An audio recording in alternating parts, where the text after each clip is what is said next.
আসসালামু আলাইকুম বন্ধুরা, একটি গাড়ির ব্রেক প্রবলেম হলে কি করতে হয় দেখে নিন।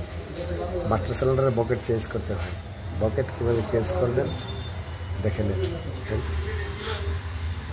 বকেটগুলি লাগিয়ে নিলাম, সামথিং হালকা একটু থ্রেড টেপ পেঁচিয়ে নিলাম।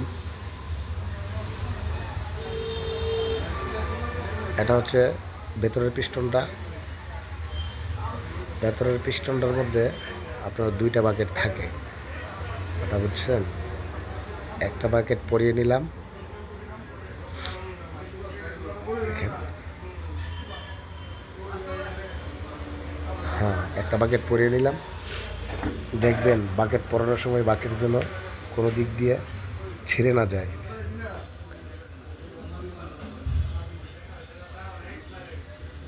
দেখেন, নেক্সট আরেকটা বাকেট পরাইতেছি, হয়ে গেছে।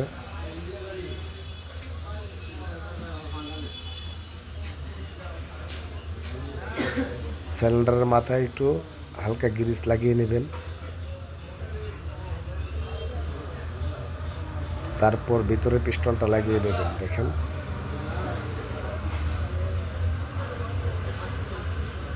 ভিতরে পিস্টন লাগানোর সময় দেখবেন বাকেট যেন ছিঁড়ে না যায়, ফলো রাখবেন।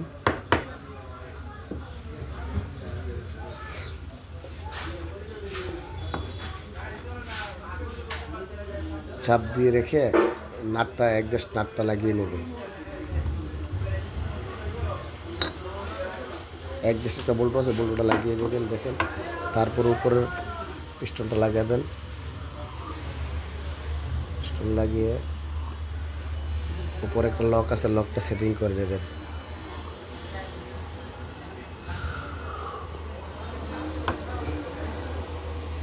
আমাদের কাজ প্রায় কমপ্লিট। তারপর কি করবেন আপনারা জানেন?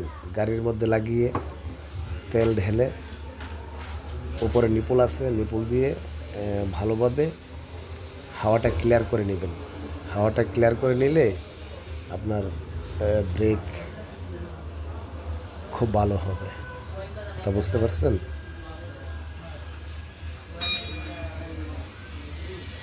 এভাবে চাপ দিয়ে চেক করে নেবেন পিস্টনগুলা ফাঁসে যায় কিনা, একটু দেখে নেবেন।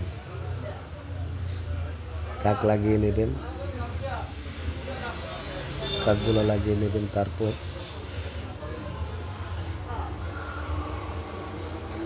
তো এভাবেই মূলত আমরা কাজ করব, সাবধানতা অবলম্বন করে। এই যে বাকেটগুলা অনেক ফ্লেক্সিবল জিনিস, সামথিং যদি একটু ছেঁড়া থাকে অথবা একটু খারাপ থাকে, চেঞ্জ করতে হবে, বুঝতে পারছেন? ভালো থাকবেন বন্ধুরা, আসসালামু আলাইকুম।